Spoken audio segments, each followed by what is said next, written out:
Wawasan Nusantara sebagai cara pandang dan visi nasional Indonesia harus dijadikan pedoman bagi upaya mewujudkan kesatuan aspek kehidupan nasional.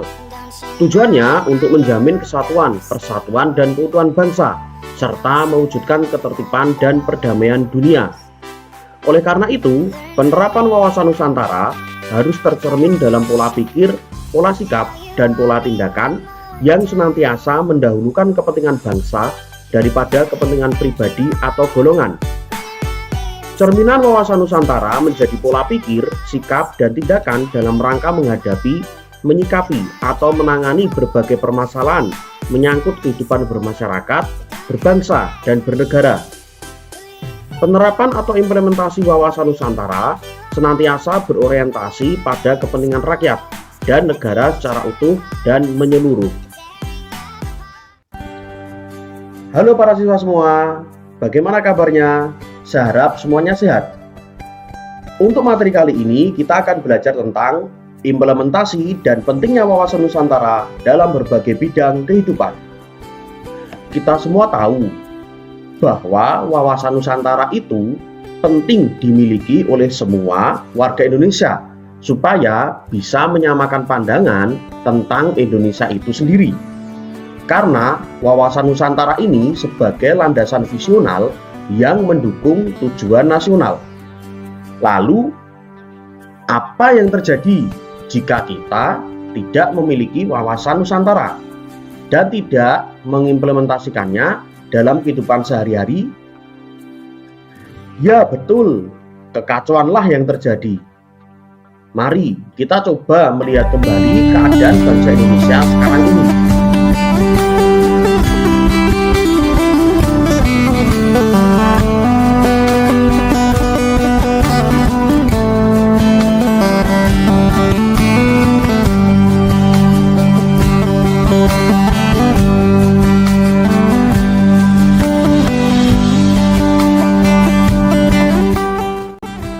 Nah, untuk mencegah kekacauan yang terjadi, maka kita perlu landasan visional, yaitu wawasan Nusantara, dan mengimplementasikannya dalam kehidupan kita sehari-hari. Wawasan Nusantara menjadi pola yang mendasari cara berpikir dan bertindak dalam rangka menghadapi berbagai masalah terkait kehidupan bermasyarakat, berbangsa, dan bernegara. Implementasi wawasan Nusantara senantiasa berorientasi pada kepentingan rakyat dan wilayah tanah air secara menyeluruh. Wawasan Nusantara harus diimplementasikan dalam berbagai bidang kehidupan seperti bidang politik, ekonomi, sosial budaya, dan pertahanan keamanan. Yang pertama, dalam bidang politik. Implementasi wawasan Nusantara dalam kehidupan politik akan menciptakan iklim penyelenggaraan negara yang sehat dan dinamis. Hal tersebut nampak dalam wujud pemerintahan yang kuat, aspiratif, dan terpercaya. Pemerintahan yang kuat dibangun sebagai penjelmaan kedaulatan rakyat.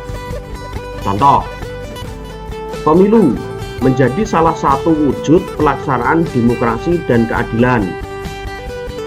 Lalu, menjaga sikap pluralisme dan hak asasi manusia untuk mempersatukan keberagaman di Indonesia. Yang terakhir, menjalankan komitmen politik yang baik demi persatuan dan kesatuan. Lalu yang kedua, dalam bidang ekonomi. Implementasi wawasan Nusantara dalam kehidupan ekonomi akan menciptakan tantangan ekonomi yang benar-benar menjamin pemenuhan, peningkatan kesejahteraan, dan kemakmuran rakyat secara merata dan adil. Di samping itu, implementasi wawasan Nusantara mencerminkan tanggung jawab pengelolaan sumber daya alam dengan memperhatikan kebutuhan masyarakat antar daerah secara timbal balik serta pelestarian sumber daya alam itu sendiri. Nah, prinsipnya sebagai berikut. Yang pertama, kehidupan perekonomian di seluruh wilayah Nusantara diselenggarakan sebagai usaha bersama dengan asas kekeluargaan dalam sistem ekonomi kerakyatan untuk kemakmuran rakyat yang sebesar-besarnya. Kedua, tingkat perkembangan ekonomi harus seimbang dan serasi di semua daerah tanpa meninggalkan ciri khas yang dimiliki oleh tiap-tiap daerah dalam pengembangan kehidupan ekonominya. Yang ketiga, kekayaan di wilayah Nusantara, baik potensial maupun efektif, merupakan modal dan milik bersama bangsa untuk memenuhi kebutuhan di seluruh wilayah Indonesia secara merata. Contohnya sebagai berikut. Misalnya, hasil kehutanan, pertambangan umum, dan perikanan 20% untuk pusat dan 80% untuk daerah. Lalu, hasil bea perolehan hak atas tanah dan bangunan 20% untuk pusat, 80% untuk daerah. Lalu ada lagi hasil pajak bumi dan bangunan 10% untuk pemerintah pusat dan 90% untuk daerah. Kemudian contoh yang terakhir, hasil gas alam 70% untuk pusat dan 30% untuk daerah. Sedangkan untuk minyak bumi 85% untuk pusat dan 15% untuk daerah. Jadi dapat disimpulkan bahwa dalam bidang ekonomi ini kepentingan rakyat itu yang utama, terutama untuk daerah harus bisa memanfaatkan pembagian-pembagian ini sebaik-baiknya.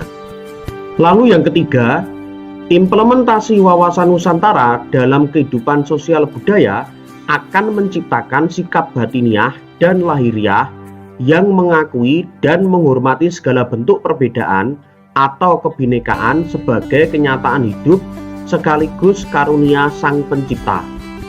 Implementasi ini juga akan menciptakan kehidupan masyarakat dan bangsa yang rukun dan bersatu tanpa membeda-bedakan suku, asal-usul daerah, agama, serta golongan berdasarkan status sosialnya. Sebagai contoh, kita lihat dua ulasan berikut ini. Yang pertama, upaya pelestarian dan pengembangan budaya Indonesia serta menjadikan budaya tersebut sebagai daya tarik wisata yang mampu memberikan pendapatan daerah atau nasional. Yang kedua, menjaga keberagaman baik dari segi budaya, bahasa, dan status sosial, serta mengembangkan keserasian dalam kehidupan sosial masyarakat. Jadi dapat kita simpulkan bahwa kondisi sosial budaya Indonesia ini harus kita lestarikan karena ini beragam dan menjadi kekayaan alam yang ada di Indonesia sendiri. Kemudian yang keempat, dalam bidang pertahanan dan keamanan. Implementasi wawasan Nusantara dalam kehidupan pertahanan dan keamanan akan menumbuh kembangkan kesadaran cinta tanah air. Selain itu, dalam kehidupan pertahanan dan keamanan juga akan membentuk sikap bela negara pada setiap warga negara Indonesia. Kesadaran dan sikap cinta tanah air serta bela negara ini akan menjadi modal utama untuk menggerakkan partisipasi setiap warga negara Indonesia dalam menanggapi setiap bentuk ancaman. Contoh, yang pertama, meningkatkan kedisiplinan diri, memelihara lingkungan sekitar, dan melaporkan berbagai hal yang mengganggu keamanan kepada aparat. Nah, ini menjadi tanggung jawab setiap warga negara. Lalu yang kedua, meningkatkan rasa persatuan dan solidaritas dalam diri anggota masyarakat. Lalu yang ketiga, membangun sarana dan prasarana bagi kegiatan pengamanan di wilayah Indonesia. Tentunya kita sebagai warga negara harus bisa menjaga dan merawat sarana prasarana yang ada. Implementasi wawasan Nusantara mesti menjadi nilai yang menjiwai segenap peraturan perundang-undangan yang berlaku pada setiap strata di seluruh Indonesia. Selain itu, wawasan Nusantara dapat diimplementasikan ke dalam segenap pranata sosial yang berlaku di masyarakat dalam nuansa kebinekaan. Hal tersebut menciptakan kehidupan yang toleran, akrab, peduli, hormat, dan taat hukum.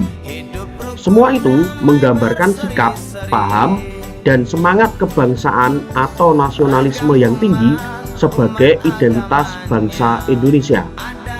Dengan adanya Wawasan Nusantara, diharapkan seluruh warga mempunyai cara pandang yang sama tentang makna persatuan dan kesatuan. Wawasan Nusantara sebagai pedoman dan motivasi menuntun warga negara mengamalkan nilai-nilai Pancasila dalam kehidupan sehari-hari. Pemerintah dan warga negara harus bersinergi menempatkan wawasan Nusantara dalam kehidupan bermasyarakat, berbangsa, dan bernegara. Akhirnya, kita diajak untuk menjadi pemimpin yang berwawasan Nusantara, yaitu pemimpin yang memiliki kesadaran diri, ingenuitas atau berinovasi dan beradaptasi, cinta kasih, dan heroisme. Sebagai pemimpin pengabdi yang Pancasilais, kita harus mampu menjadi sosok yang bijak dalam mengambil keputusan pada setiap kebijakan. Nah, apakah Anda sudah menjadi sosok pemimpin pengabdi yang berwawasan Nusantara? Indonesia negara kita tercinta, kita semua wajib menjaganya. Jangan sampai kita terpecah belah.